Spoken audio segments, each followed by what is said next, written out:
Es que aquí no aplica, aquí no aplica a dónde aproximo, sobre la horizontal o alrededor del punto de equilibrio. Podemos hacerlo por ambos, ¿no? Podemos hacerlo por ambos. Por eso aquí preguntamos, ¿cuál es el ángulo de equilibrio? O sea, el teta cuando está completamente detenido, ¿no? Y sí, el resorte va a tener, cuando la K por L seno de teta sea igual al torque que genera M, ¿sí? Bueno, K por L seno de teta por L medios, seno de teta, y luego por L medios y el brazo de palanca, cuando es equilibrio al torque que provoca M por el efecto de la gravedad, ¿no? Entonces sí, tiene un ángulo de equilibrio no trivial, no cero. Sí, entonces sí, luego uno puede decir, pero la aproximación lineal que hicimos previamente fue para tetas aproximadamente iguales a cero, quiere decir que va a ser la dinámica alrededor de la posición horizontal, ¿no? Es el inciso B. En el inciso C ya entra en cuestionamiento. Y aparte de esa posición de equilibrio estático hay otros, ¿no? Pero bueno, esa es la estática. Y el D es con las ecuaciones de la aproximación lineal, pues verificar, ¿no? Y lo pueden ver en simulaciones, ¿no? También estas cosas raras pueden simularlo y verificar la estabilidad, pues, o sea, que esté marginalmente estable, ¿no? El último es que, por ejemplo, lo que provoca aquí el problema, lo que provoca aquí las cosas raras es esta H. Entonces, sí hay una H que puede desbalancear el equilibrio, que puede romper el equilibrio, que puede hacer que la rigidez sea negativa y entonces se inestable el sistema. Y también lo pueden simular y van a decir, sí, uno no pensaría que por mover esa H se va a hacer inestable, ¿sí? Porque afecta a la rigidez equivalente. Pero sí es un problema interesante, simple pero interesante, de modelado. Como ven, y todavía les falta la otra parte. Pero entonces, díganme. Entonces, ¿qué hacemos? Propuestas. A ver, Claudia.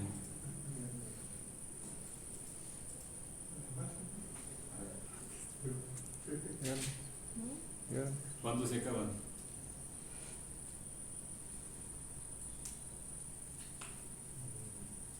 Yo digo que el viernes estaría bien, para no estar tan apretado. El viernes tarea y examen. Ese mismo día. ¿Sí? ¿Cómo ven? El viernes ya debería estar. Pues hay mayores probabilidades. No, son 2 semanas, ¿no? Desde que te den positivo. No, ya en 3 días ya no contactan. 5 días, decía, para Simvestat. Y ya no se requiere prueba negativa para volver, porque hay gente que puede estar 3 semanas todavía positivo, pero ya no contagia. Ese es el nuevo protocolo. Y si van al ISSSTE, les dicen, toma tu paracetamol, pues toma para gripa o la garganta, un antibiótico, y ya vete a trabajar en 3 días. No más dan incapacidad 3 días. Y aquí en Simvestat son 5 días. O sea que el jueves, bueno, o ya, ¿no? Ya mañana. 5 días contados, ¿no? Contaditos. Naturales. Pero bueno, en el transcurso del día ustedes me dicen, ya lo ven. Es que no me gusta darles pretextos, que es que no tuvieron tiempo, es que no acabaron, es que esto, es que otro. Pero se nos empieza a cerrar el tiempo. Cuando empiezo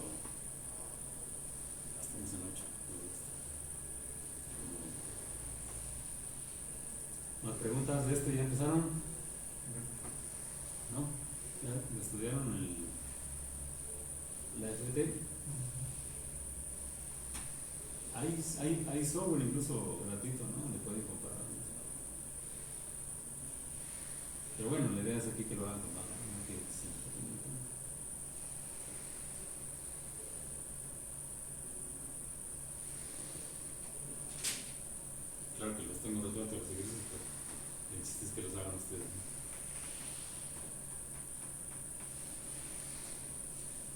Bueno, pues vamos a darle un rato acá.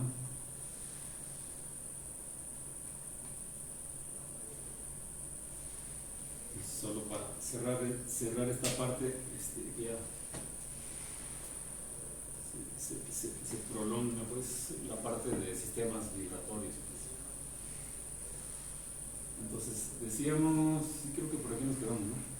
Por aquí nos quedamos, ¿sí? Sí. No, sí, vale. Decíamos, bueno, sistemas de un grado de libertad, sistemas de un grado de libertad, sistemas de n grados de libertad, y luego nos saltamos a los sistemas continuos.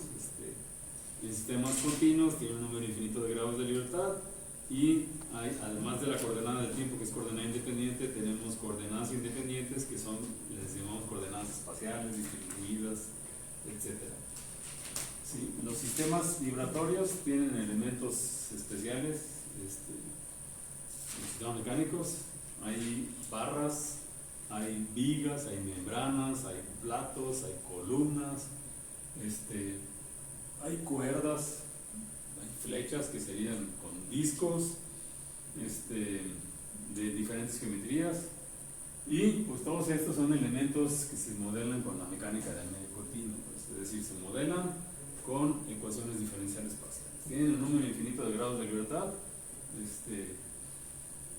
y bueno, algunos de estos casos se pueden resolver de manera relativamente simple y se han estudiado a lo largo de la historia. Pues. Entonces, este tipo de sistemas con número infinito de grados de libertad, sistemas continuos, número infinito de grados de libertad, sistemas distribuidos o sistemas a parámetros distribuidos, o también sistemas de dimensión infinita, ¿sí? Se modelan con ecuaciones diferenciales parciales. ¿Cuál es la dificultad? La dificultad es de que las ecuaciones diferenciales parciales, salvo cosas raras, las de la cuerda vibrante, las del elemento barra, tienen soluciones en forma cerrada, pero son series infinitas de senos, que se resuelven con Fourier, por ejemplo. Hay otras soluciones.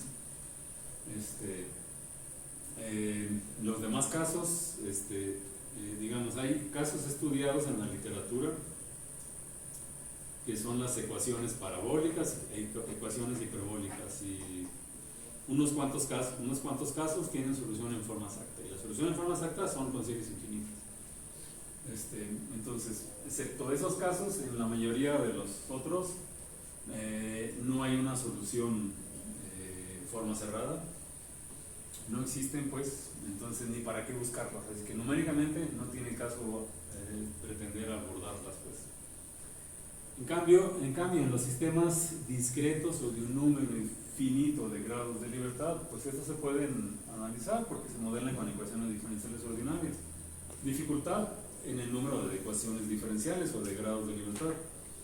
O sea, entonces la dificultad que es con la parte de distribuida se vuelve una dificultad computacional.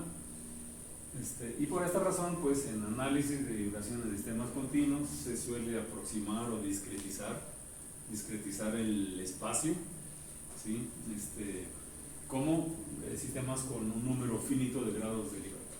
Entonces, la aproximación puede ser bastante buena o muy burda, ¿no? Por ejemplo, una viga, un problema de una viga con una carga en su extremo. La viga tiene propiedades distribuidas que son momento de inercia, densidad, que sería la masa distribuida, el momento de inercia, pues, dado que pudiera cambiar de geometría, pudiera cambiar el momento de inercia de área en función de la coordenada longitudinal.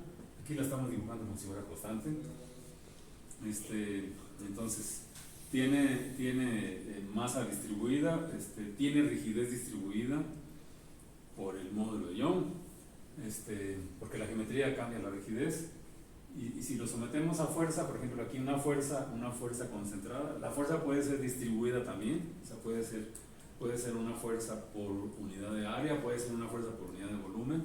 Aquí la estamos poniendo concentrada. Entonces este es un caso de una viga con carga en su extremo libre, y la ecuación diferencial parcial incluye la coordenada longitudinal, es una ecuación diferencial parcial de segundo orden en el tiempo, de cuarto orden en la coordenada distribuida o espacial X. A final de cuentas, pues es un número infinito de grados de libertad.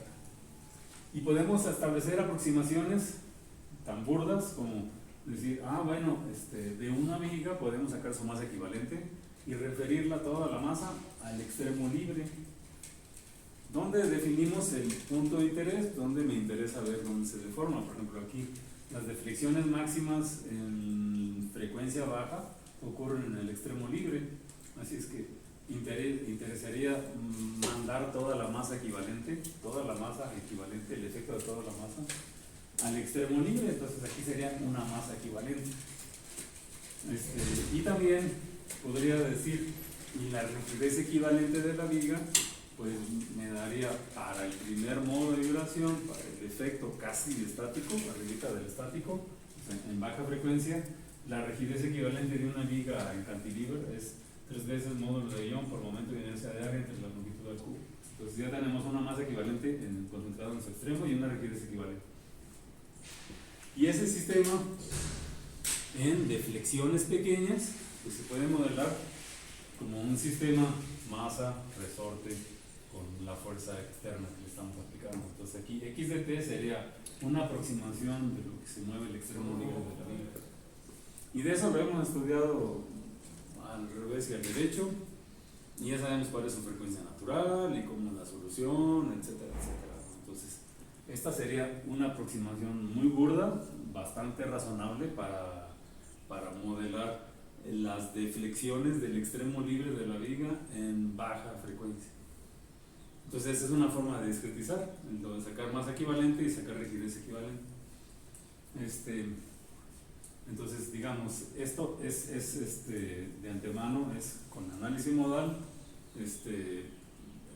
al primer modo de vibración, a la primer frecuencia natural o abajo de la primera frecuencia natural. Entonces, los sistemas continuos tienen un número infinito de grados de libertad, con los discretos tienen un número infinito de grados de libertad, posiblemente muchos. Un número infinito de grados de libertad nos da un número infinito de modos, un número infinito de frecuencia natural, un número infinito de coordenadas generalizadas.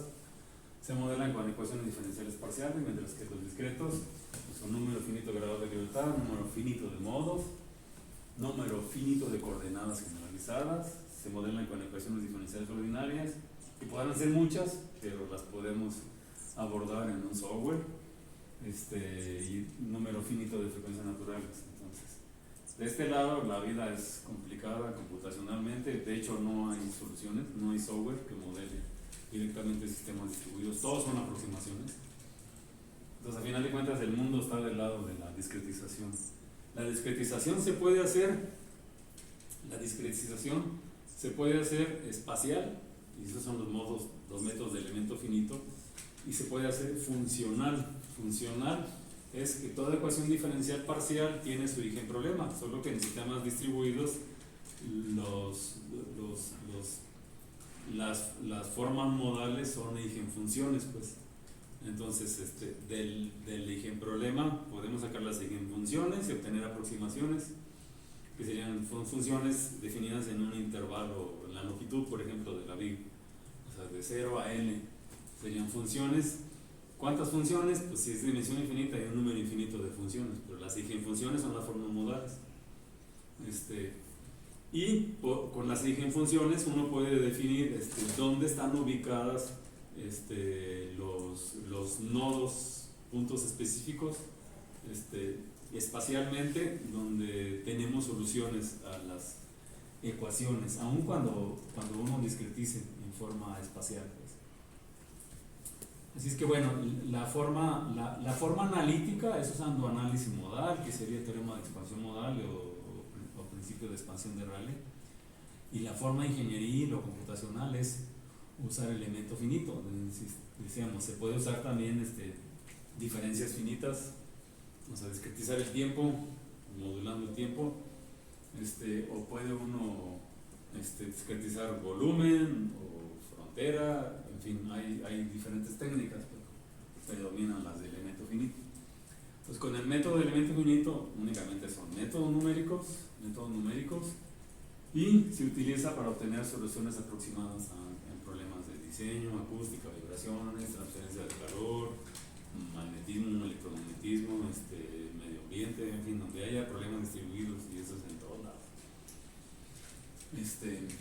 Nanofluidos, etcétera, pues. Bueno, la idea con las técnicas de elemento finito pues es discretizar el volumen del sistema continuo como un sistema de un número finito de grados de libertad.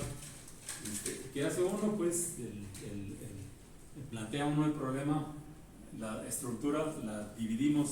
Si tengo una viga como esta, la dividimos en pedacitos, en segmentos. Uno define cómo, en segmentos uniformemente de la misma longitud, longitud equivalente. Pero alguien puede decir, no, yo lo divido en 2, en 3, en 10, y la longitud de cada elemento igual. O alguien puede decir, no, yo lo divido en la mitad y otros 2 de un cuarto, ¿no? Cada quien define. Como es uniforme, pues no hay problema, ¿no?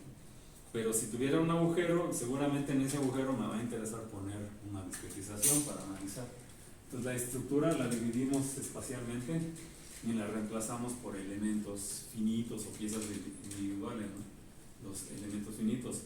La estructura distribuida, si fuera un elemento barra, como el que estudiamos en el caso continuo, solo tiene cada coordenada. A lo largo de la coordenada espacial, cada punto tiene un grado de libertad, porque nada más se puede mover en la longitud.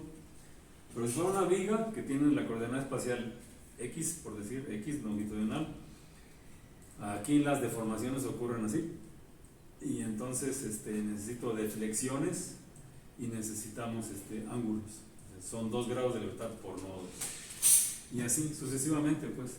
Entonces uno define si nuestro sistema se modela con nodos que tienen un grado de libertad, con masa, rigidez equivalente y amortiguamiento equivalente local, o con 2 grados de libertad, o con 3 grados de libertad, o con 6 grados de libertad. Y cada uno de estos elementos discretizados se le llama elementos finitos, pues. Los elementos finitos los analizamos por separado, los resolvemos, encontramos matrices de masa, matrices de rigidez, formas modales, condiciones de frontera, y ya que lo entiende uno, pues los interconectamos, porque después ya nada más estudiamos elementos genéricos, y entonces estudia uno la interconexión. A la interconexión entre nodos, entre puntos vecinos, ¿sí? Obtenemos un mallado, entonces tenemos una telaraña, pues un mallado.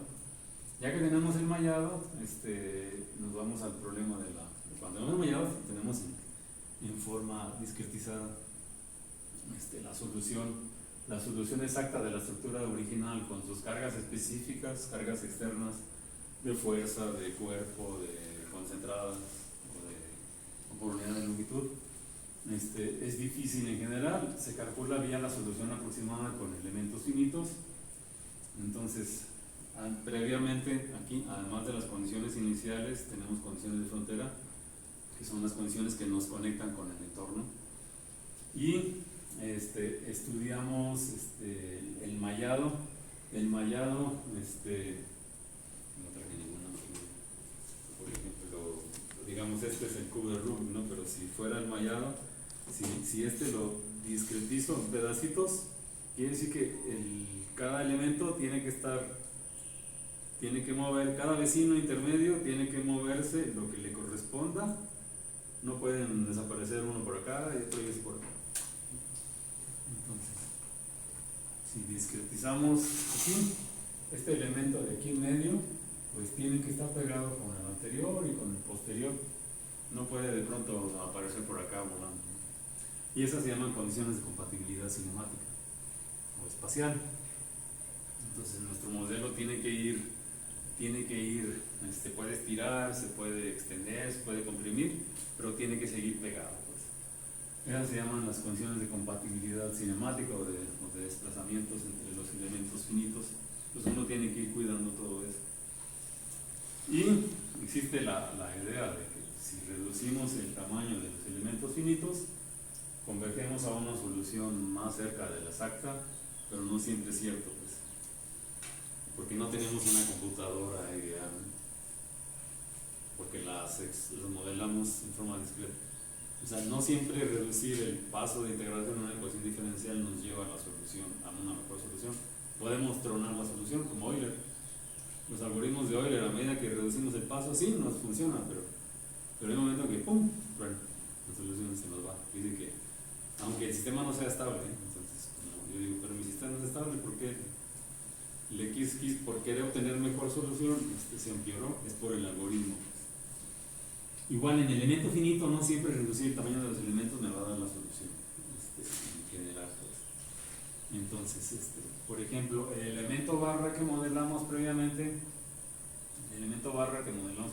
con sus desplazamientos o deformaciones longitudinales, W de X de T, con sus parámetros distribuidos, módulo de ion, densidad y la coordenada independiente del tiempo.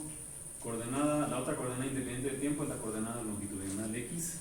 Así que punto a punto, en esta longitud de barra, tenemos el elemento. Y uno puede decir, bueno, puedo irme con la solución más burda, es modelar toda la barra como un todo, entonces un solo elemento finito con dos nodos. Cada nodo tiene un grado de libertad porque nada más está restringido a moverse a lo largo del eje X. Entonces cada punto de aquí solo se mueve a la derecha o a la izquierda, nada más. Entonces el primer nodo es el que está en la condición de frontera. Este nodo pues no se mueve, no se desplaza porque tiene una condición de frontera. Entonces este nodo tiene un grado de libertad W1 de T. El nodo libre tiene el nodo 2 tiene un grado de libertad o coordenada W2 de T. Condición de frontera, aquí esta W está restringido a ser 0 y el desplazamiento libre va a estar modelado por W.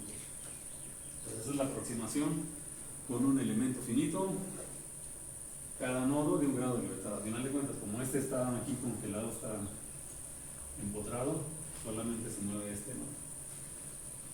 Si encontramos la ecuación de movimiento para este nodo, como un sistema Mozart amortiguador, podemos regresar y con modelos de interpolación obtener lo que ocurre al interior del elemento. Es decir, ponerle colorcitos al elemento. Entonces, las funciones de aproximación, primero parten de conocer los desplazamientos en los nodos y después interpolar al interior del volumen del elemento, pues. Pero esta es una aproximación burda.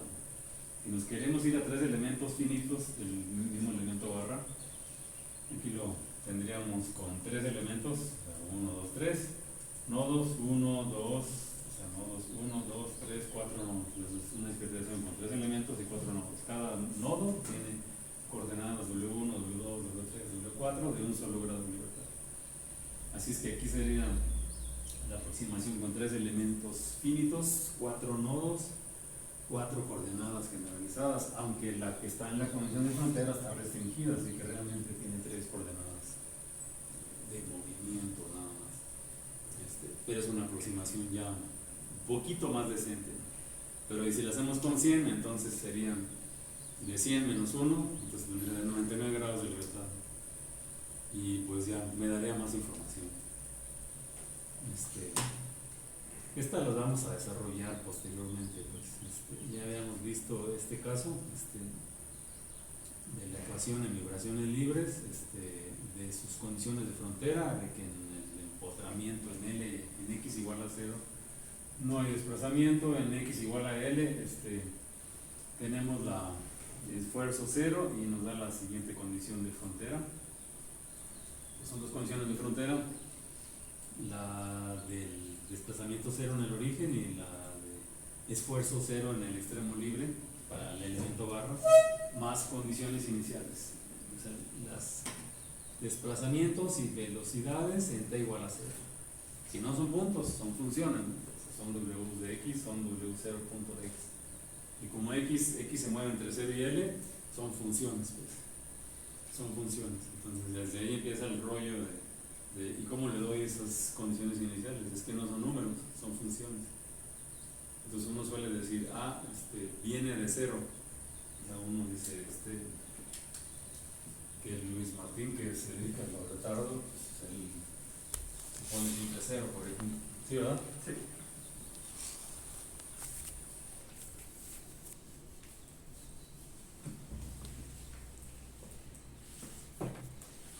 digamos, si aquí tengo el tiempo y normalmente decimos, condiciones iniciales 0. Y le damos, o condiciones iniciales, por decir, aquí, W de C, es que de 0 y T, de X, bueno, de X y 0, que empiece aquí, pero es una función. Entonces, si decimos que esto es idéntico a 0, quiere decir que viene siendo 0. O sea, si viene en un intervalo de esta W0 de X es una función de X, W0 de X, donde X está entre 0 y L. Entonces realmente es una función. Aquí es en el tiempo nada más, pero en la parte espacial, decimos, bueno, suponemos que W0 de X es igual a 0 para toda X, para toda X entre 0 y L. Bueno, es una función válida, todas en ese intervalo cerrado de 0 a L, la velocidad, el desplazamiento inicial, función 0, pero no es un punto. Es un punto igual para la velocidad inicial, que sería como decir la ola, de qué parte de la ola empieza, ¿no? Si la empiezo a arrancar así y dices está en transitorio, o la empiezo cuando está estática, ¿no? O sea, es diferente el problema. Ya llegó David, decían que estabas todavía lamentándote de tus pumas.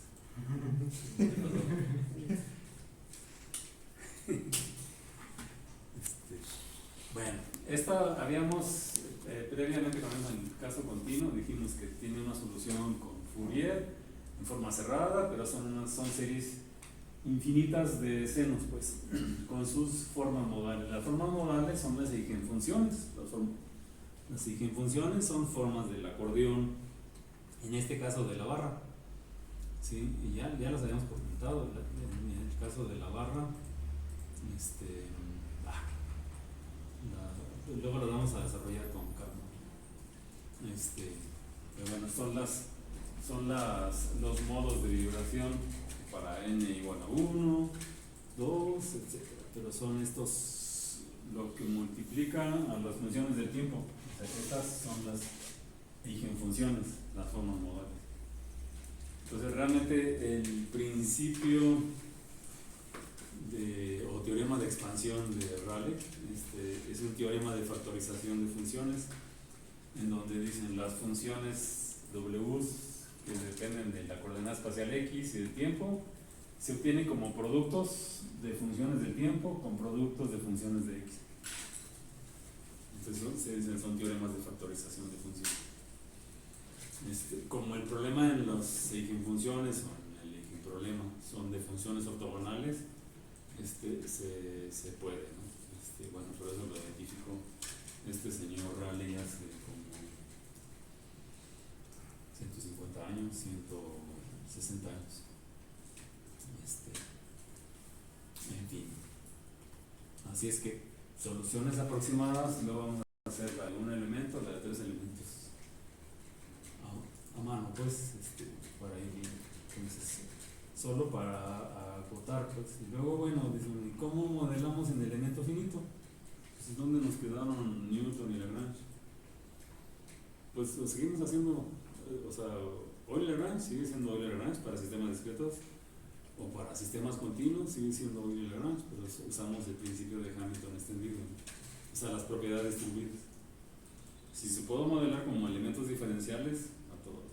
Si no, hay que releer la teoría de modelado, pues, con Euler-Lagrange, pero con el principio de Hamilton extendido.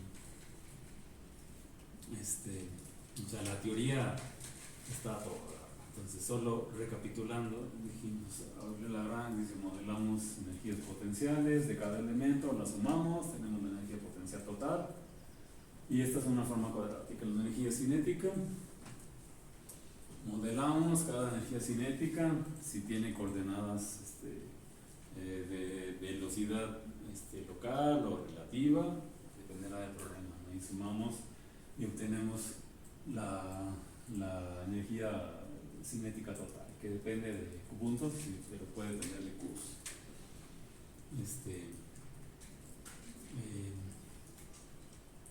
Las funciones de disipación de Rayleigh, que se deberían llamar las potencias, ¿no?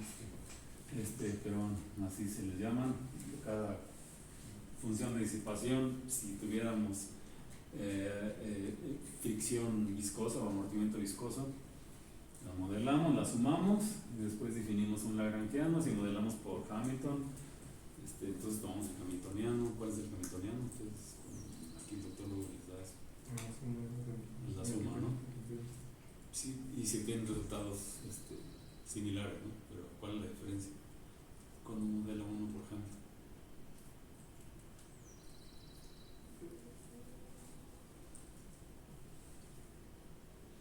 El principio de la conservación de energía utiliza las energías, ¿no? Para modelar. De hecho, de ahí deriva el Euler lagrangiano. ¿Cómo? ¿Con sistemas conservativos? Sí, también. Sí, pero ¿cómo se modela con Hamilton? ¿Cuál es la ecuación? El hamiltoniano. O sea, viene el hamiltoniano y las coordenadas y cómo sacan las ecuaciones de movimiento. ¿Cuántas son?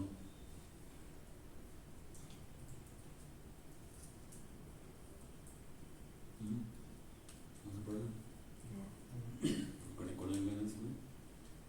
No lo vimos con él, pero ¿Sí? Sí, bueno, se modelan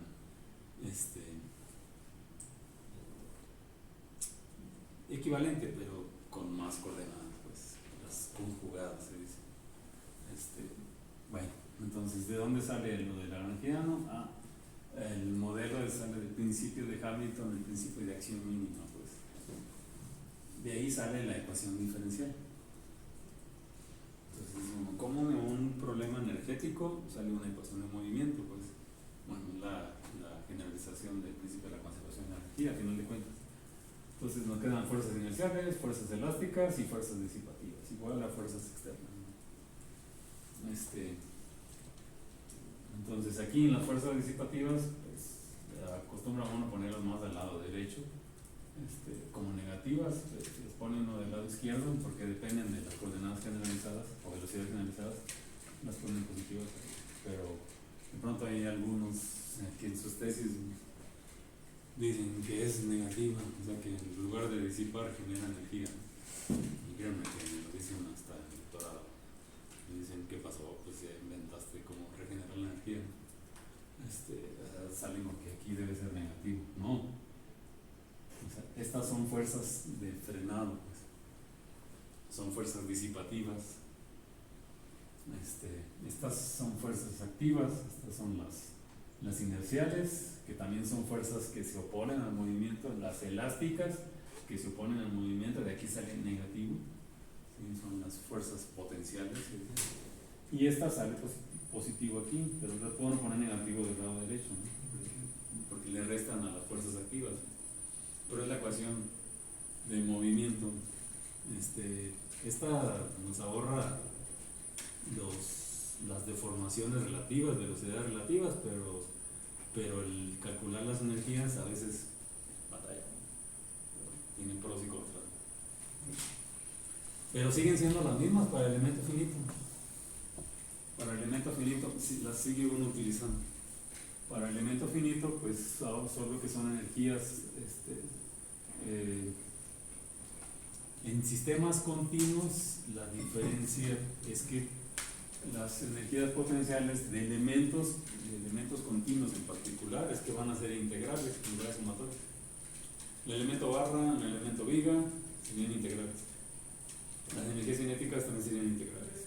Entonces, hay la forma también infinitesimal o continua de modelar las energías. Entonces lo vemos en lo que sigue.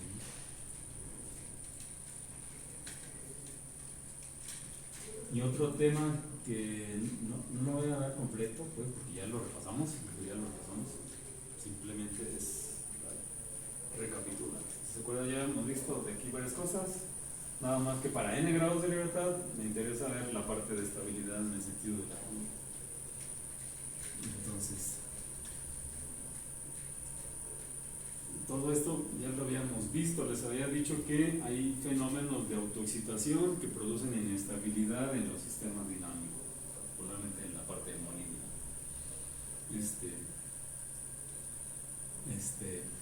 Aparte de los sistemas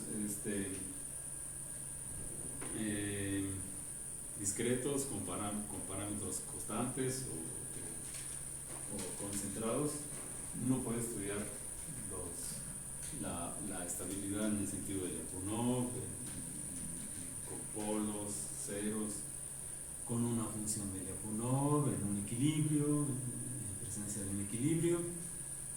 En la no linealidad podemos tener autoexcitación cuando un parámetro cambia de signo, como el amortiguamiento, la rigidez o la inercia, y eso estropea y nos provoca autoexcitación que puede inducir inestabilidad. Esos fenómenos de autoexcitación son comunes en sistemas no lineales, como vimos la parte de no lineales. Aparte de lo que vimos, hay una clase de sistemas que se llaman sistemas paramétricos y sistemas autoparamétricos, de los cuales uno puede estudiar un curso entero a cada uno de ellos. Los sistemas paramétricos tienen coeficientes de masa, rigidez y amortiguamiento que dependen de las coordenadas, y se pueden hacer funciones lineales o no lineales del tiempo, y también de sus estados o sus coordenadas, o sea, de los desplazamientos y las velocidades en la aceleración. Por ejemplo, uno podría tener un amortiguamiento C de X y de X punto. Como en las ecuaciones de Van der Pol, pues, o en las ecuaciones de Matthew, en donde uno puede tener en la rigidez, uno podría tener un seno, una rigidez de la forma seno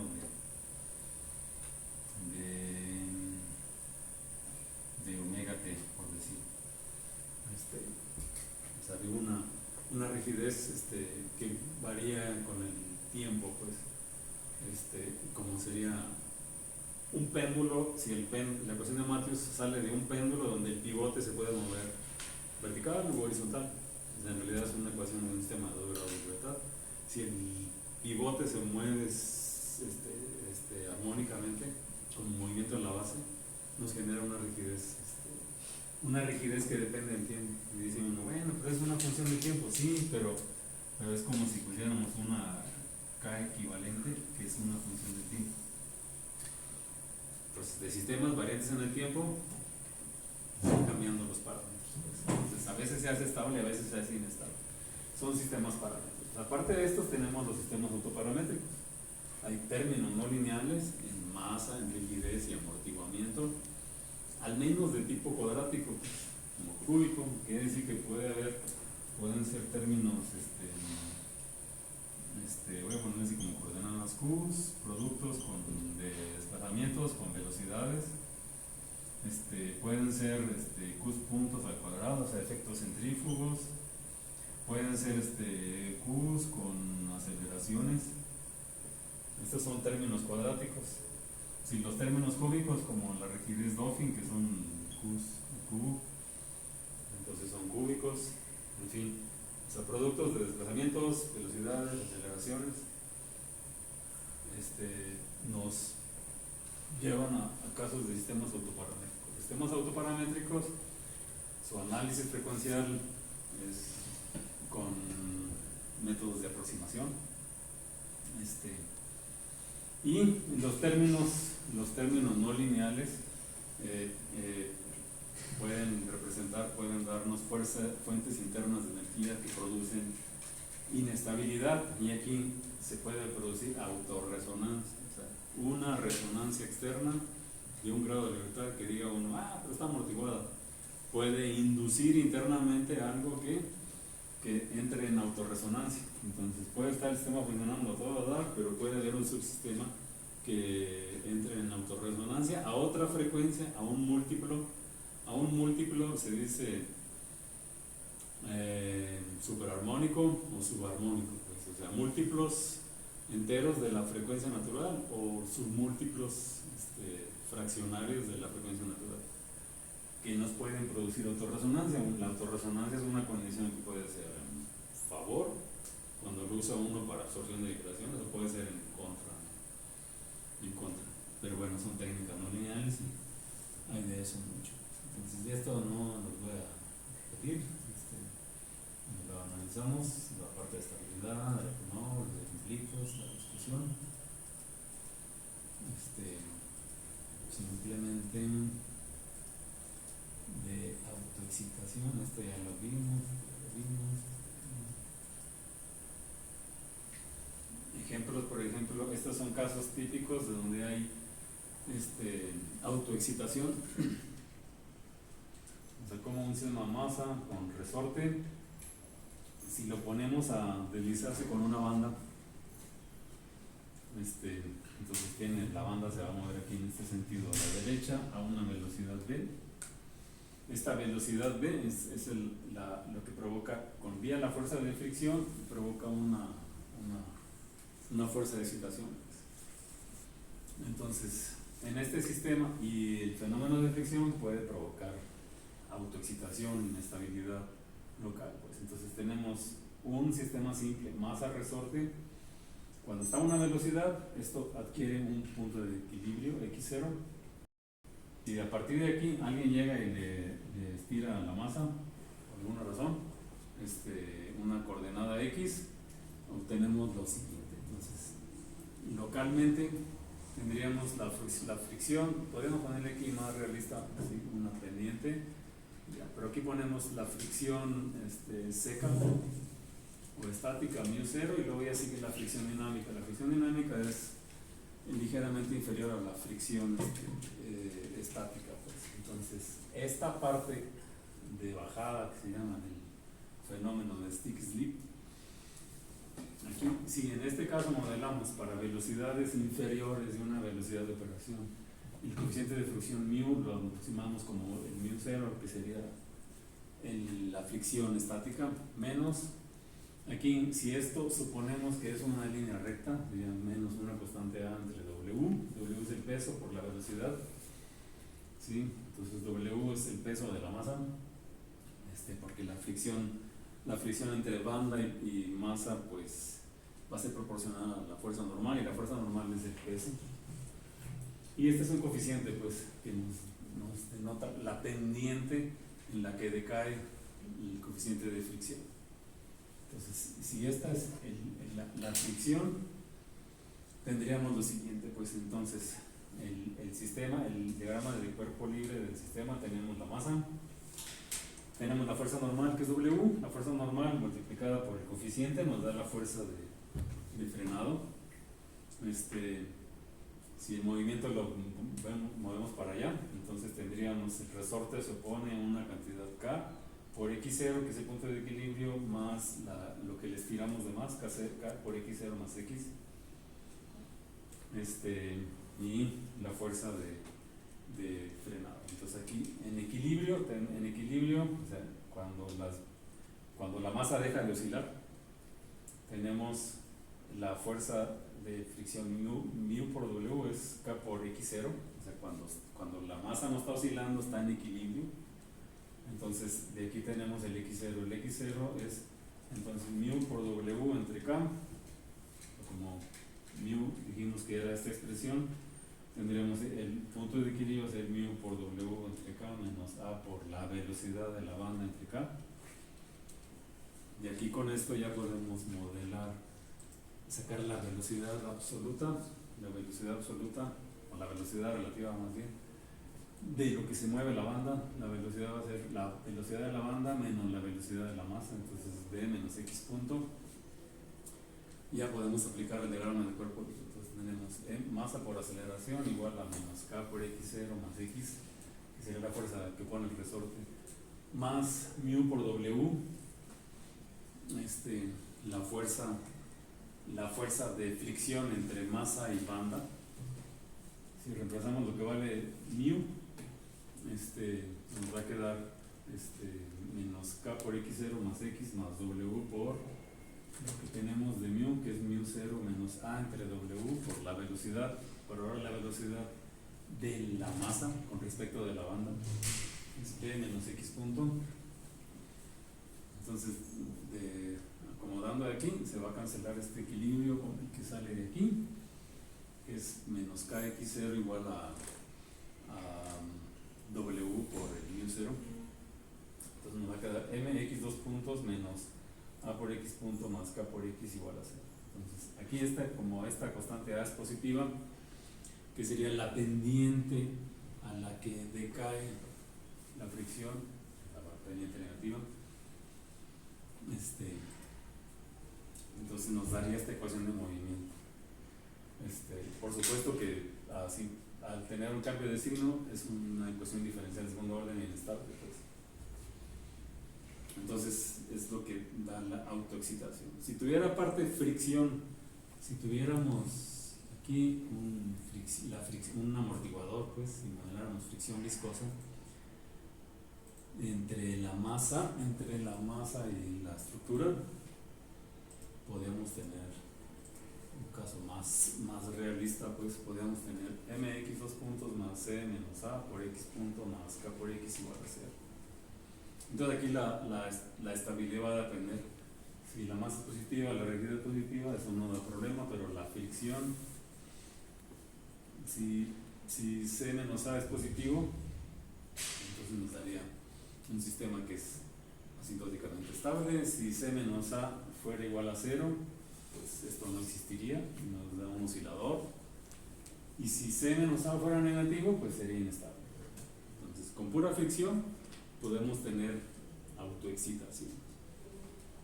De este caso da origen al famoso análisis del fenómeno de Stiglitz en servomecanismos, ¿no? O sea, donde se puede mover una masa por colas de Milano, con lucillos, con sinfines, ¿sí? O sea, cualquier máquina herramienta tiene carros con manivelas, ¿sí? O sea, o de CNC o manual. Si es de CNC está sobre guías, con guías de bolas, pero hay lucillos de bolas que los mueven con poca fricción, pues. Y si son las máquinas manuales, pues uno le echa aceitito y grasa y ajusta uno las regletas de bronce, latón. Entonces aquí, si tenemos un servomecanismo y tenemos un motor, mueve con una transmisión, mueve un lucillo, el lucillo, si restringimos la masa, entonces esta masa se mueve a lo largo del lucillo, claro, descansando sobre guías. Este problema se modela igualito que el caso anterior. Entonces nos da un sistema masa, resorte, amortiguador, con una ecuación de este tipo también. Entonces el fenómeno de Stiglitz, salvo que, digamos, este coeficiente depende del tiempo, depende de la geometría del movimiento. Entonces, ¿qué es? Que el fenómeno de se pega y se arrastra, se pega y se resbala, pega, resbala, pega, resbala. ¿Cómo reducir eso? Cuando está uno maquinando, cuando tiene un robo de movimiento, uno no quiere que haga esto, le daría la temblorina. Lo tiene uno que compensar con control. Entonces, hasta cierto punto se puede compensar con control. Hasta cierto punto, pues, siempre y cuando lo pueda medir. Entonces sí, se puede. A ver, hay que inyectarle más amortiguamiento o cancelarle, pues, para evitarle la temblorina. Pero eso es lo que puede provocar la fricción. Entonces, no es que se vaya a reventar, sino es que simplemente cuando vaya a llegar a algo y como ahí resbala, se pasa de la raya. Que es como el control de nivel on-off, que se sube y baja, está oscilando. Por eso se induce una zona muerta.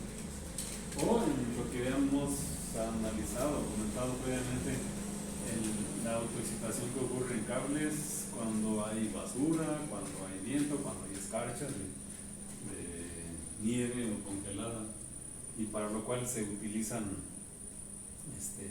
se usan bolas para evitar el contacto y se usan absorbedores de vibraciones pasivos que son cables, o sea, cables trenzados con masitas para sintonizar a las frecuencias que uno no quiere que me sacudan los cables. Y ahora dice uno, ¿y por qué simplemente no los estiran? Porque no se puede, pues. Porque ahí las temperaturas cambian. Porque alguien le cuelga zapatos. Porque el material se empieza con los cambios de temperatura o con el desgaste. Hay viento, entonces eso los va a estar estirando. Como esas cosas que van ahí, pues, hace, ¿cuánto ya fue? Como 3 semanas, ¿no? Los pararon, ¿para qué? Mantenimiento. Para reestirar los cables. Y dice uno, ¿y cómo? ¿Qué? ¿Ya se aflojaron? Sí, se aflojan. Y tienen que estarse monitoreando. Y ya se subieron. Como los cables también ¿cómo no se cuenta que están en Estados Unidos? El rojito, ¿no? ¿Y bueno qué? Sí, también los tienen que estar retirando los cables que hace su tiempo, ¿no? Sí, sí, hasta cierto punto, ¿no? Tienen que estar monitoreando. O sea, así que le vista y con ultrasonido. Y el ultrasonido le entran 1 o 2 milímetros, pero bueno, ya es algo. Lo mismo que los quites y los lleves a rayos X. Y además los rayos X para cables así. Sí. ¿Esos cables de qué tamaño serán? ¿De qué diámetro serán? Como así, ¿no? Estos no son tan grandes, son así. Yo vi el video que están en cable. No, esas son las ruedas, las poleas. ¿Y cómo se mueven? A ver, ¿cómo mueven las góndolas? Se mueve todo el cable. La ¿Se mueve el góndola cable va- o se mueven en la ruedita? la se mueve el cable. ¿Sí? Entonces van pegadas. Sí. Y entonces cuando llegan a la estación, a ver, La despega. está difícil, ¿verdad? ¿Cómo se mueve la Pues el caso es que ya los retiraron. Los que está bien, están, ¿no? Pero se mueve contra el cable, ¿no? Por el mismo movimiento. No, pero sí tienen cierto juego. O sea, Dice que sí no. son las carretillas. Sí son- pero lo interesante es que ya los retiraron. Estos sí los de Iztapalapa los están retirando ahorita. O sea, usted dice que tiene un motor cada góndola y se mueven a lo largo del cable. No tienen puntos de anclaje, pues sí. O sea, a veces se sueltan y a veces pero no podrían ir así pegados. Más te baja un viejito. Ya, ándale. De hecho, a uno lo curan, ¿no? De hecho, Lo sí. baja uno a la estación, ¿no? No es para todos, O sea, eso es uno se transporte. sube así caminando, ¿no? Pero bueno, se supone que, o sea, si uno siente que lo curan, imagínate a alguien que va con bastón. No es para todos.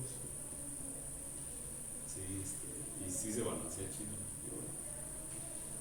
Bueno, a donde quería llegar era acá. Un sistema de n grados de libertad lo podemos modelar con esta ecuación de movimiento m q 2 puntos más k por q igual a 0, o sea, para vibraciones libres, donde q está en Rn, que dice que es un sistema de n grados de libertad. M es la matriz de masa es simétrica y es definida positiva. K es la matriz de rigidez, la matriz de rigidez es simétrica y si suponemos que sea definida positiva, entonces vamos a analizar la estabilidad del estado de equilibrio. Entonces, ¿para qué hacerlo si ya lo sabemos, ¿no? Pero para n grados de libertad, pues hay que verificarlo, ¿no? El estado de equilibrio aquí, ¿cuál es? Pues si hacemos la aceleración igual a 0, nos queda k por q igual a 0. Si k por q es igual a 0 y si estamos diciendo de que k es simétrica, pero además definida positiva, k es invertible, ¿sí?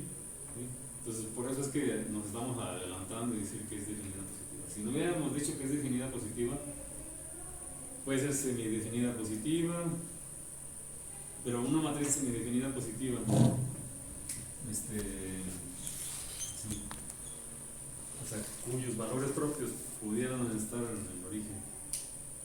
¿Es invertible? Entonces, por eso es que tuvimos que decir desde un principio que sea definida positiva. Para poder decir que el origen es el único estado de equilibrio en este sistema. ¿Sí? Entonces, si hago Q2 puntos igual a 0, nos queda K por Q igual a 0, entonces es en realidad ningún problema, ¿no? Pero resulta que si K es definida positiva, entonces Q igual a 0 Y por tanto, como Q es idéntica a 0, también Q punto es idéntica a 0, nos dan el estado de equilibrio, ¿no? Los desplazamientos generalizados de la velocidad generalizada están en el origen, son las triviales. Y esto fue porque K es definida positiva.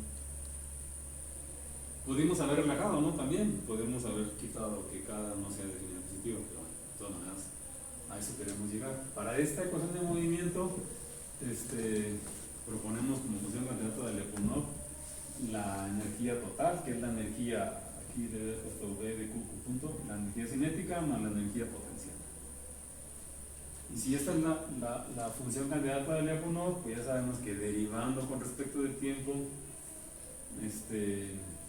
la función de Lyapunov, pues derivamos respecto del tiempo, entonces como son formas cuadráticas, va a quedar aquí un medio de Q punto traspuesta por M por Q dos puntos, más un medio de Q traspuesta por K por Q punto, y esto porque son simétricas.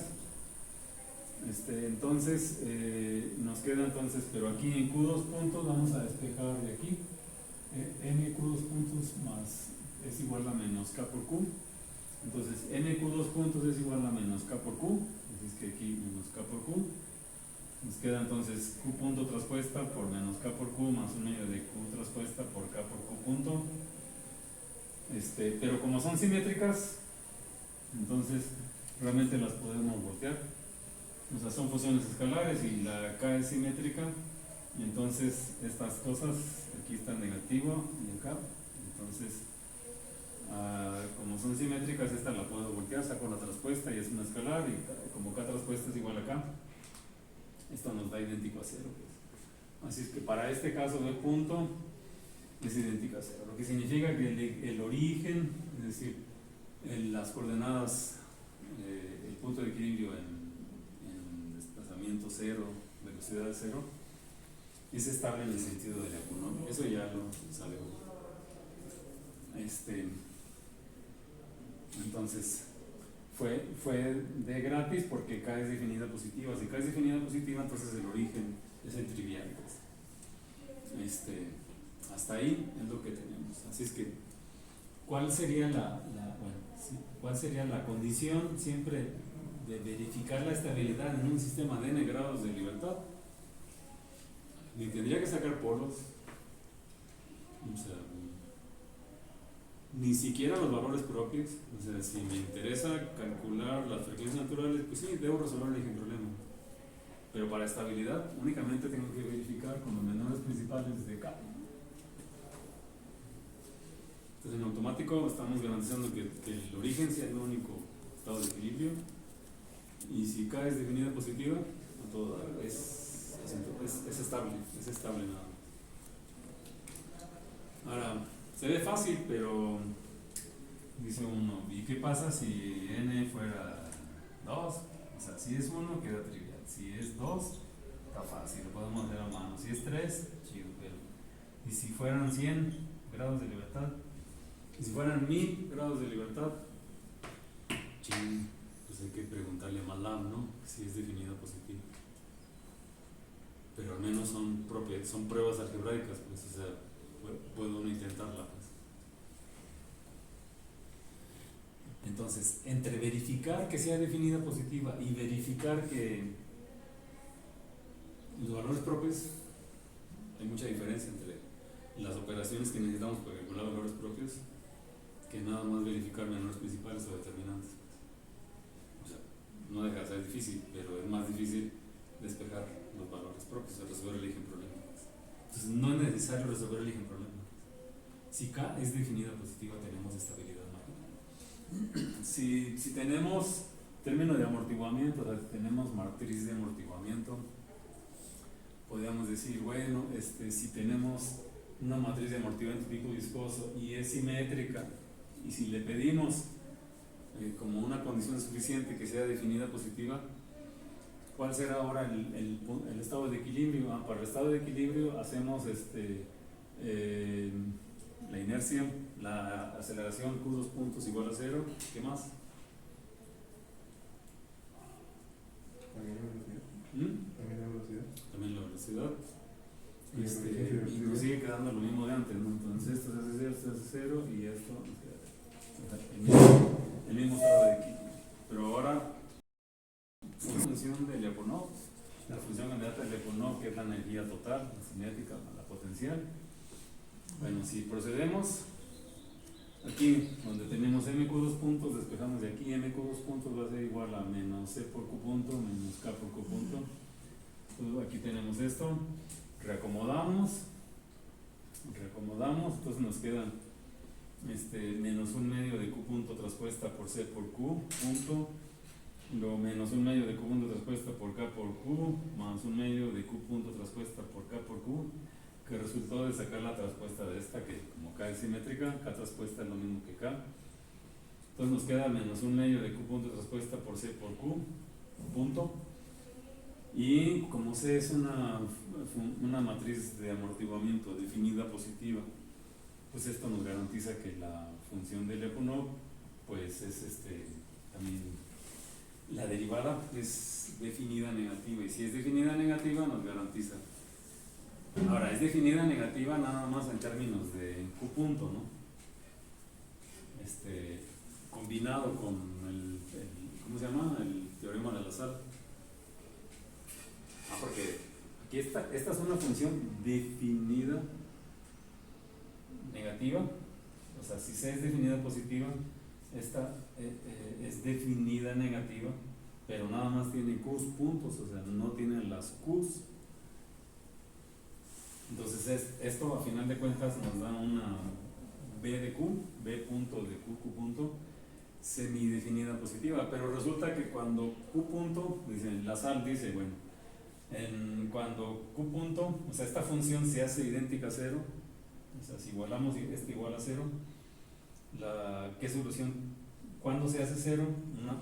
Una forma cuadrática cuando Q punto es igual a 0, pero Q punto igual a 0, ¿cuáles son los conjuntos invariantes ahí?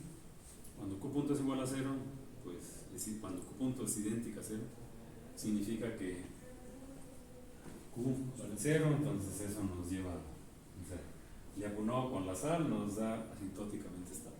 Pero bueno, son condiciones suficientes, no necesarias las de C definida positiva, porque hay gente que, entonces bueno, eso lo haría uno, pues,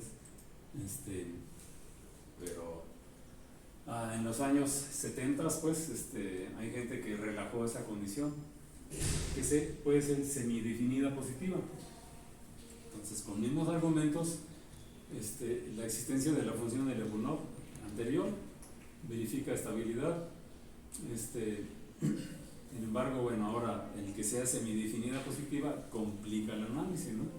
Pero hay gente que se dedicó en los años 70, hay dos versiones, ¿no? Dos versiones equivalentes que dan condiciones necesarias y suficientes, que son Walker y Smith-Dorf. Esto está en el libro de Daniel Inman, de Vibration Control, ¿no? Están dos libros, pues, pero está en ese de Vibration Control.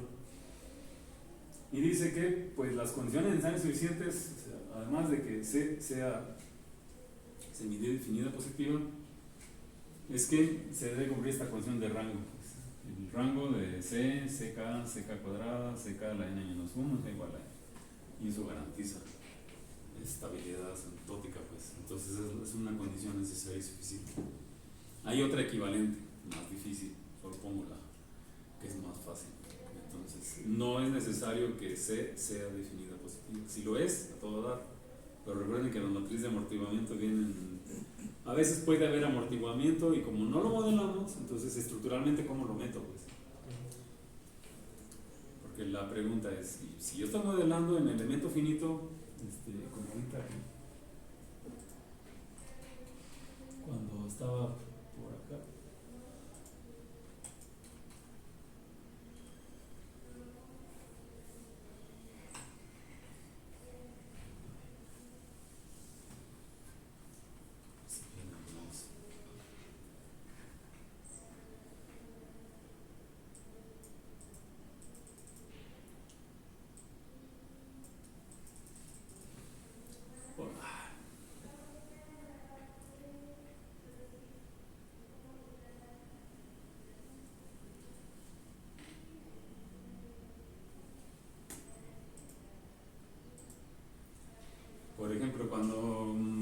modele así con elemento finito, digamos, nos fijamos, cuando yo discretice, ¿qué valor de amortiguamiento va a tener? Entonces el amortiguamiento estructural ahí, o sea, no hay amortiguadores. O sea, cuando yo un elemento lo parto en pedacitos y los pegue, o sea, imaginariamente los despegamos y los analizamos por separado y los volvemos a pegar en un mallado. O sea, entre este elemento, en este nodo, con el elemento 1 y 2, ¿qué amortiguamiento pongo ahí? Entonces, el amortiguamiento no lo modelan las técnicas de elemento finito, no lo modelan. Lo metemos para que en los resultados experimentales o de simulación se parezcan, se validen con lo experimental. Y ahí, por ejemplo, O sea, no es que tengamos dashpots, amortiguadores viscosos y por ejemplo, no combinen los métodos térmicos de cuánta calor irradia el elemento. Es que sí hay amortiguamiento. La respuesta es que sí hay amortiguamiento, Sí. pero es microscópico. Pues. O sea, esto está. Cuando yo le empiezo a hacer así. Porque ya ve que cuando, si usted somete una viga con flexión, se va a empezar a conectar de ciertas partes y sería parte Con del la cuerda, amortiguamiento pues, que estructural. esto fuera una cuerda igual. ¿Qué amortiguamiento hay entre estos dos? ¿Tiene amortiguamiento? Si yo la pongo, ¿qué creen? Si lo modelamos esto, ¿tendrá amortiguamiento? Estructural, ¿no? O sea, si yo hago esto, así, está muy rígido. Esta liga está muy rígida.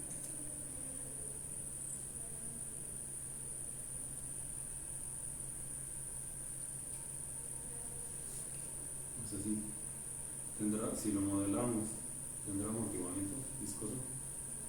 Bueno, viscoso no, pero debe tener un tipo de amortiguamiento estructural, ¿no? Sí. O sea, sí tiene viscoso porque es cuerda, ¿no? Pero vaya, no lo puedo modelar físicamente. O sea, yo sé que a la ecuación de movimiento le voy a meter amortiguamiento. Ahora, ¿dónde le meto el amortiguamiento? O sea, cuando tengo una suspensión de bicicleta, de moto, de auto, sí sé que hay un amortiguador ahí y ahí le pongo el elemento. O sea, sí, tengo la masa acá y pongo la suspensión. Y le ponemos el amortiguador y ya decimos, bueno, y aquí va la rueda. Pero sé que hay un amortiguador, ¿no? Pero cuando no lo hay, si no le pusiera amortiguador, aún así hay amortiguamiento. A pesar de aquí, entre estas cosas, hay un muñón de hule. La rueda que tiene aire tiene amortiguamiento. O sea, si una bicicleta no tiene suspensión, tiene amortiguamiento. ¿Sí? Porque si la traigo inflada muy dura, pues rebota. Antes del primer filtro, ¿no? En las bicicletas nuevas, ¿dónde está la suspensión? En las de fibra de carbono, ¿sí las han visto? Traen en ¿cómo les dicen aquí? En la horquilla, pues, y le dicen aquí la potencia, pues, al tubo que entra en el cuadro, pues, que le dicen, digo aquí en la Ciudad de México, dicen la potencia, o sea, donde van los cuernos o los manubrios. El tornillo que estira el cono, ahí, justo en la parte de ahí tienen una especie de una taza que tiene amortiguador. Y también atrás en el cuadro traen de fibra de carbón. O sea, las bicicletas de ruta son rígidas, pero traen cierto amortiguamiento ahí. Pero está a propósito, pues. Pero el hecho es de que aquí, ¿qué amortiguamiento le pongo? O sea, ¿qué matriz voy a modelar? ¿Qué matriz de amortiguamiento voy a modelar? Entonces siempre va a ser la incógnita. Pero bueno,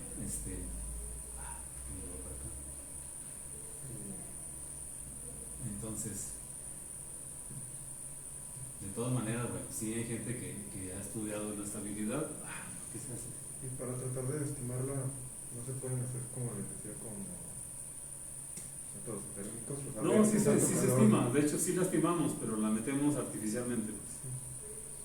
O sea, yo sé que entre los elementos finitos debe haber amortiguamiento, así es que cuando discretizamos elementos barra o elementos viga, yo sé que un elemento va a estar pegado con el otro, así es que la matriz C debe ser de la forma de la matriz de rigidez.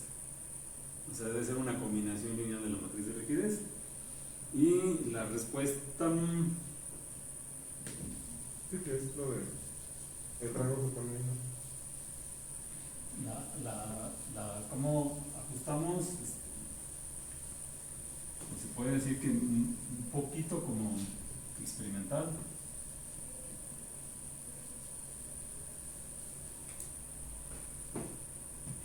O sea, realmente tenemos una matriz de masa, tenemos una matriz de rigidez, la matriz de masa es simétrica, la matriz de rigidez puede ser simétrica, la matriz de masa es simétrica y definida positiva, la matriz de rigidez es simétrica, si es definida positiva automáticamente ya tenemos la estabilidad marginal, ¿no? Pero cuando tenemos la matriz de amortiguamiento, si se fijan los casos que hemos modelado de dos masas y luego de n masas, la matriz C tiene la forma, es como la forma de la matriz de rigidez.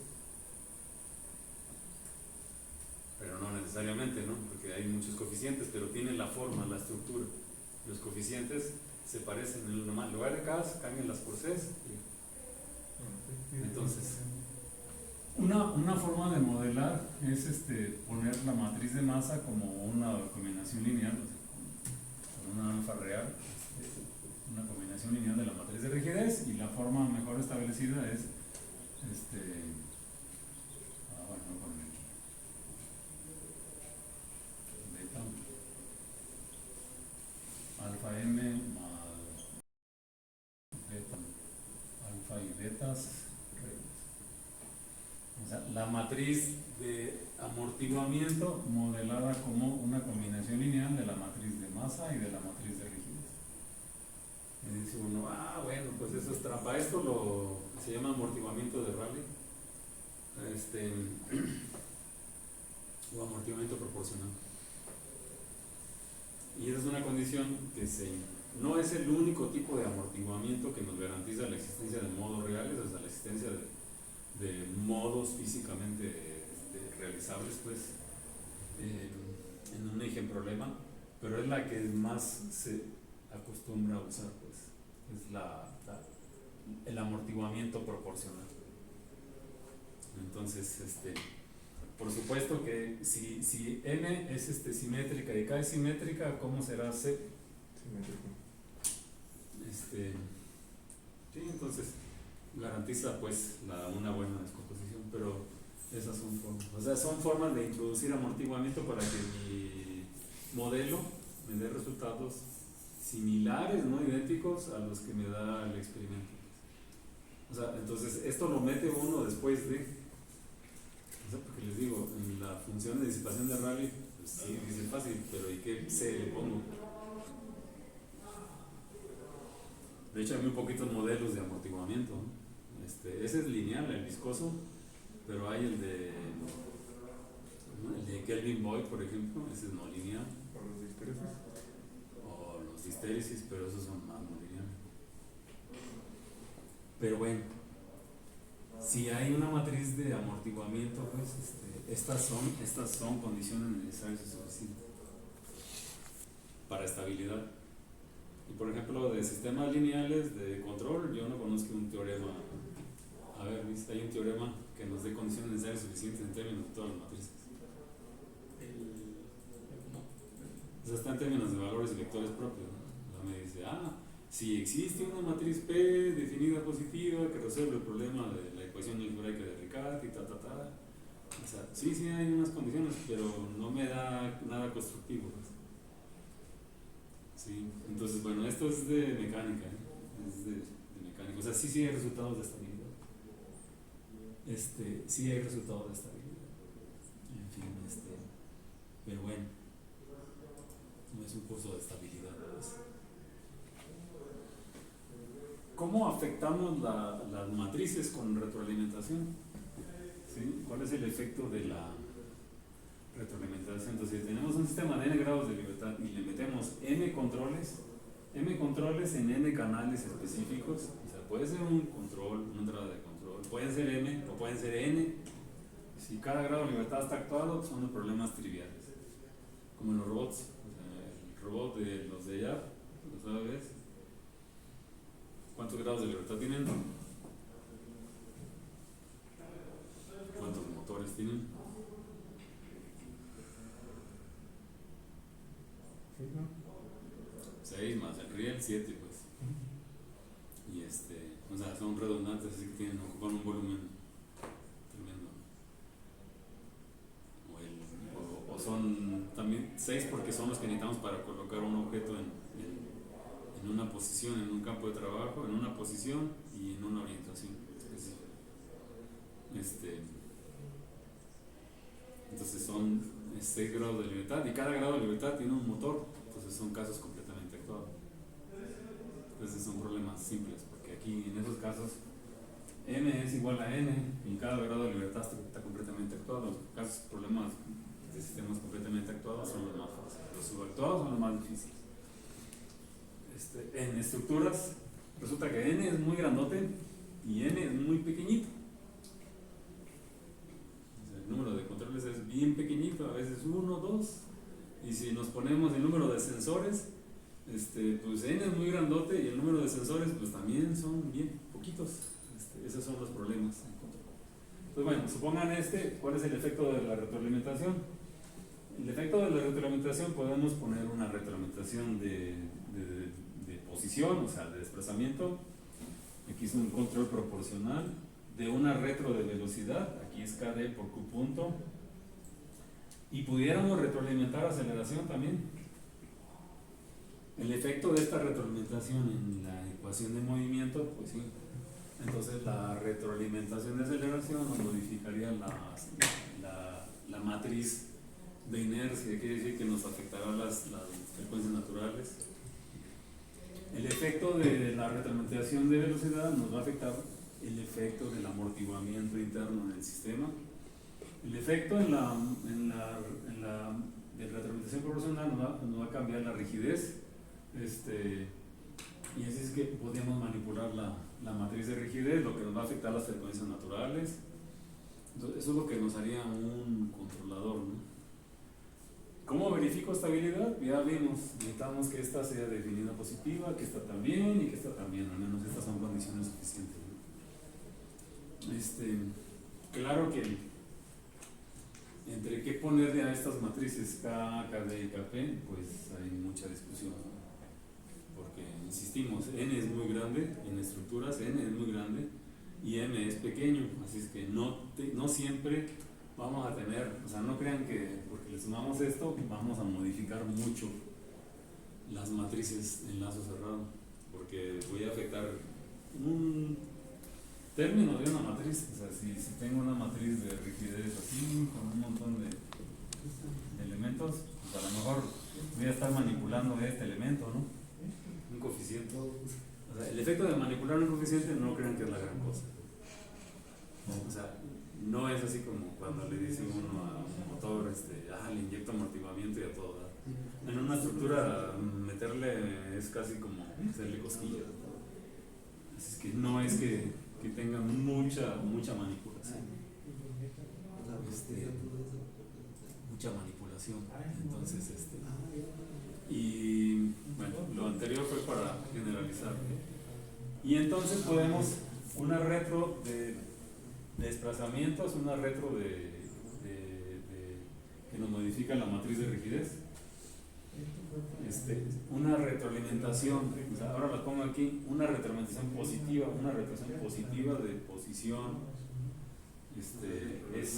aquí sería, al término de rigidez es la K del lazo abierto menos la que retroalimentamos, es quitarle rigidez. En vibraciones se acostumbra mucho, en lugar de sumar, se acostumbra a quitar rigidez, quitar amortiguamiento, quitar aceleración.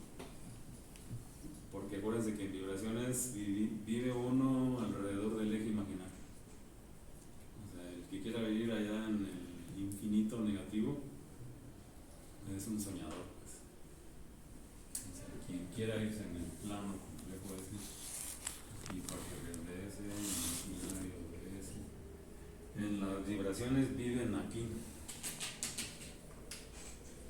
O sea, anda uno por aquí, alrededor de esto. Y los idealistas viven en el mundo real, así, por acá. Y el que quiera ponerle por acá, en el menos infinito, pues tiene mucho dinero para aplicar control y actuadores y energía. Y no siempre se tiene eso. Sí, en términos prácticos, a veces una constante de tiempo la puedo triplicar, quintuplicar. O sea, si me dan un auto y me dicen, mejórale, ¿cuántas veces le podemos mejorar la potencia? Pues, hasta que sea físicamente Les doy posible. un Chevrolet Aveo, que es uno de los baratos que se venden. Ahí está el auto Aveo. Y te digo, oye, pues quiero que corra más rápido. Es un motorcito de 80 caballos, de 90 caballos. ¿Cómo le harían más rápido?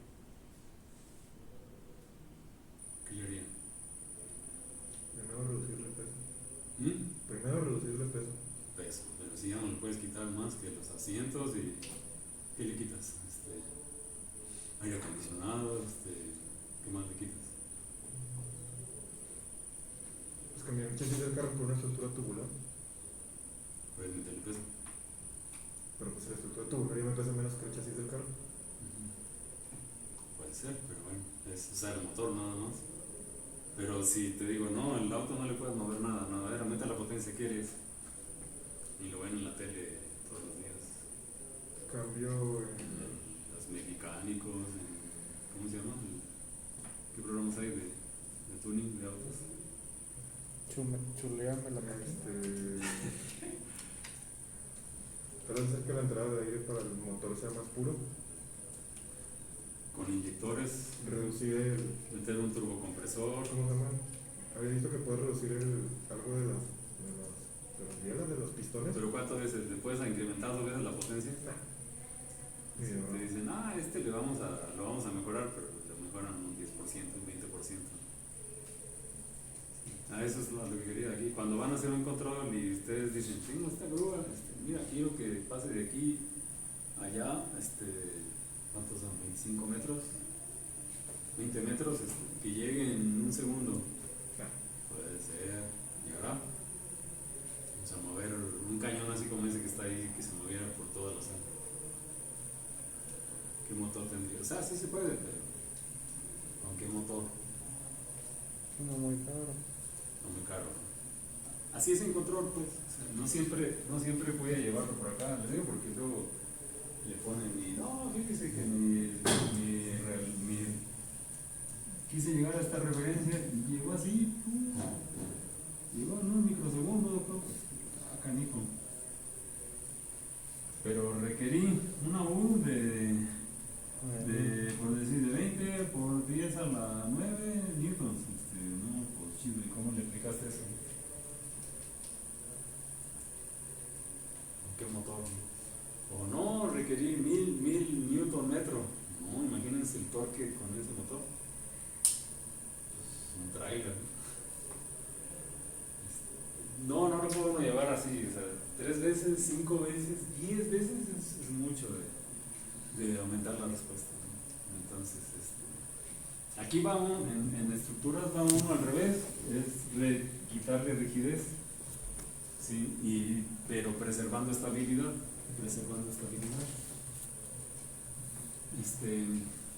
Si retroalimentamos amortiguamiento, podemos inyectar amortiguamiento y podemos aquí quitarle amortiguamiento, puedo garantizar estabilidad, y si le quito demasiado puedo incluso inestabilizarlo, pues.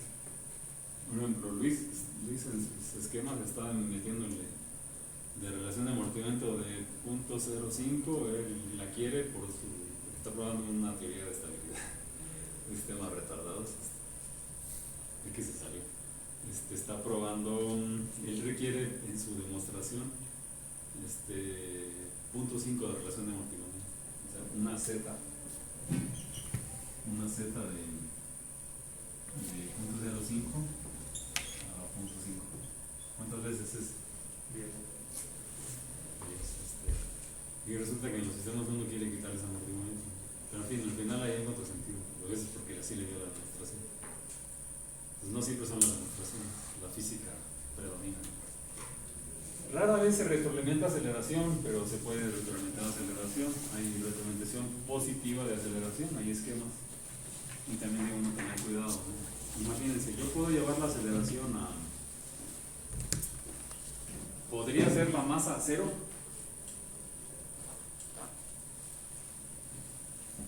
¿Qué significaría hacer la masa a cero? No, o sea, es como si te dijeran quitar la masa, hacer la masa cero en un carro, pues como te quita el motor o como. Que va a ser lo más pesado del carro, pero luego O cómo sea, se mueve. que puedes hacer, lo puedes hacer, ¿no? No, matemáticamente Pero ¿qué sería? sí, pero físicamente. ¿Qué significaría?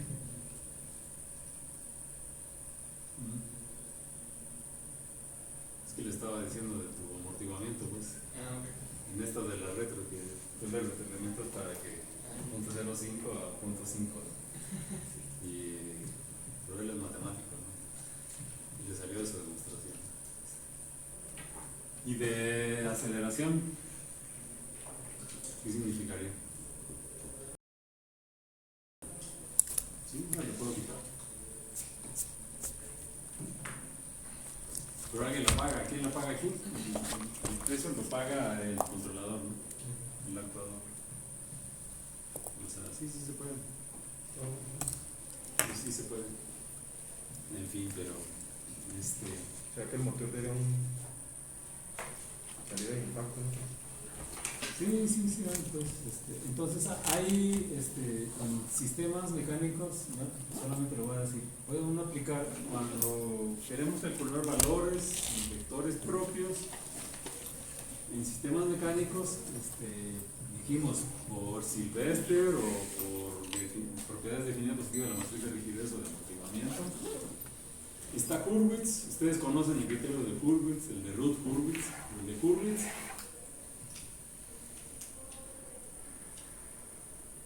Es el mismo, pues. El de Hurwitz es basado en el polinomio, en los coeficientes del polinomio. O sea, en los coeficientes del polinomio, o sea, en los cruces, en los cambios de signo, ¿no? El criterio de Ruth Hurwitz, que es el que se usa en control, dice uno, todos los coeficientes positivos. O sea, esta es la condición de Ruth. Y todos los menores principales, asociados con los coeficientes, también positivos, ¿no? Que eso nos lleva al criterio de Sylvester, es un criterio de estabilidad poco usado aquí o enseñado, ¿no? Al final de cuentas es el problema del determinante con las frecuencias o del eje-problema o el espacio de estados. Uno quiere calcular raíces de un polinomio. Hurwitz dice, el criterio de Hurwitz nos dice si un polinomio es estable o es inestable. O sea, si tiene raíces del lado derecho del eje imaginario o no las tiene. Entonces, pero con un polinomio, ¿sí? De este coeficiente, uno puede, con los puros coeficientes del polinomio, entonces habría que sacar la ecuación característica y con los coeficientes reconstruir una matriz Hurwitz con los coeficientes, con las reglas, así como cuando hacen las reglas de este por otro.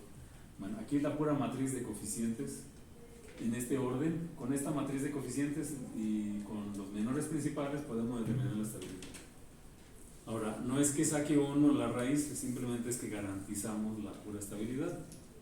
Recuerden que n en sistemas o en estructuras, n es muy grande, pues. Entonces, que no lo puedo hacer a mano. Para 2, 3, 4, 5, hasta 10, a lo mejor puedo batallar de hacerlo en Maple. Pero más allá voy a sufrir, ¿no? Sin embargo, entonces Hurwitz dice si el coeficiente de la potencia máxima es positiva, todos los demás coeficientes diferentes de cero y todos los menores principales son positivos, el delta 1, delta 2, el delta 3 hasta el delta n, garantizamos estabilidad, o que un polinomio sea puro. Este es el criterio estándar, pues. Hay un criterio poco conocido que es el criterio de Lienard-Shepard, dice uno. Bueno, Lienard-Shepard dice, sí, los coeficientes. Lienard-Shepard es un criterio que me dice que basta nada más con la mitad de los menores principales.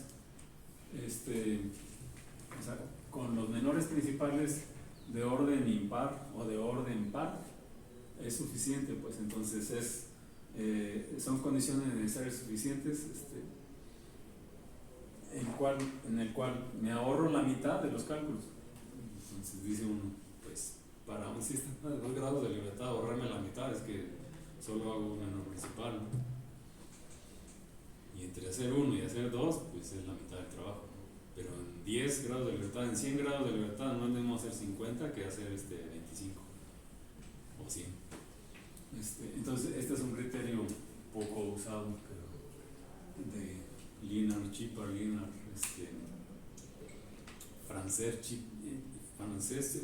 Shepard, francés, ruso, pues.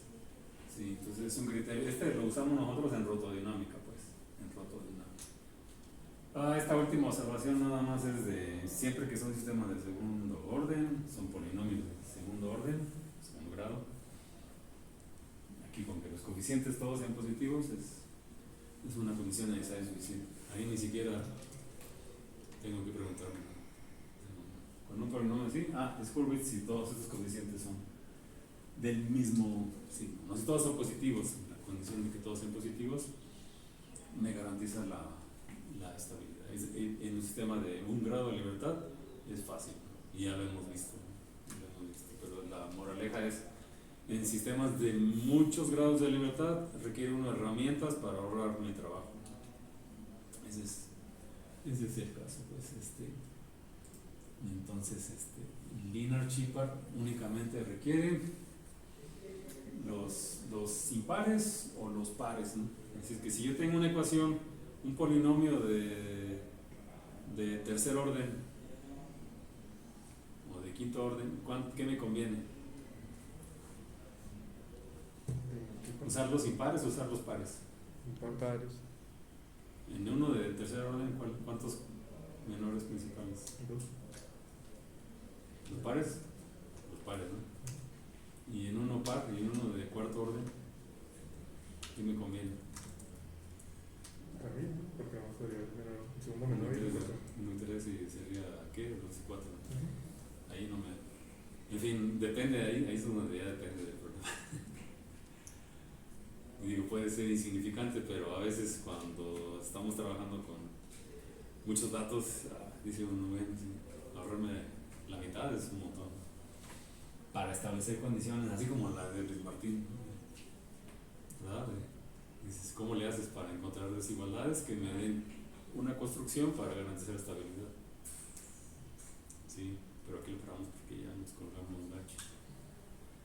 Sí, entonces, en pocos grados de libertad moral, en pocos grados de libertad usamos root Hurwitz o calculamos polos, porque si son pocos, pues los calculamos y hasta sacamos lugar de raíces, sacamos bode, de cualquier manera todo le funciona, el Lyapunov, polos, Nyquist, bode, root Hurwitz le funciona todo. Muchos grados de libertad hay que pensarla como lo hacemos. Sí, esa es la cosa. Entonces, muchos grados de libertad requieren unas condiciones algebraicas. Por ejemplo, para nosotros, cuando queremos demostrar de una estructura y tenemos 400 grados de libertad, pues con retro, en algunos canales, tengo que verificar que sea definida positiva, ¿no? Entonces, donde afecte, debo verificar que no altere para cambiar un signo de retroalimento, pues. Pero sí requiero que mejor condiciones algebraicas. Los polos, cuando son, si es de 400 grados de libertad, serían 800 polos. Preguntarme dónde están los polos, si a la izquierda o a la derecha del eje imaginario, y que si uno está más a la izquierda del otro o más cerca del origen, o sea, se vuelve irrelevante. Ahí es importante ver los polos dominantes, los muy rápidos y los muy lentos. Sí. En fin, son situaciones. pero aquí le paramos. Entonces, me dijeron, El no miércoles, van a discutir. digo, el viernes, ¿no? El viernes. Temprano. Para llegar a trabajar. Digo, Pero díganle a David que dice, no está haciendo temprano el viernes. si el miércoles la tarea del examen o cuándo. ¿El viernes? ¿Se acaban el viernes? Sí. Ojalá, ya no lo podemos retrasar Mañana más. me dicen ustedes. No podemos retrasarnos hasta septiembre. Sí, ya se nos acaba el tiempo. Yo que tengo mucho rollo que decirles todavía. No acabo. Entonces la siguiente empezamos. La siguiente es si instalen ya su software de elemento finito. ¿Cuál? El ¿ANSYS? ANSYS académico. ¿Ya lo instalaron? Ah, No instaló. Ya lo instalamos. ah, Saquen sus dibujos de CATIA, no importa. Si tienen CATIA instalado, debería reconocer los drivers de CATIA.